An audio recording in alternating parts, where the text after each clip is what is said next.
Pulis kunwaran o pare se aresta con el un acusado alina masepla barangay de Mampang Enante Aga. El Police Superintendent Nonito Asdai, jefe del Police Station 6 alina Tetuan, amo le encabeza con el arresto de si Andres Salani Idaim, residente de Masepla 3 Transitory Side, barangay de Mampang. El tiene caso de robo. El acusado uno del mga suspechado ta akabaruba con el mga materiales del mga planta o casa inuay quien ta ocupa alina Masepla del año pasado.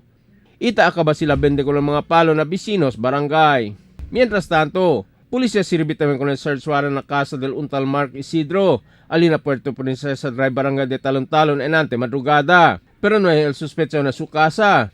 Taablan na warrant kansen mga droga prohibido ipusil na casa del suspechado. Pulisya encontra con el 5 paquete de suspechado shabu y el mga drug paraphernalia.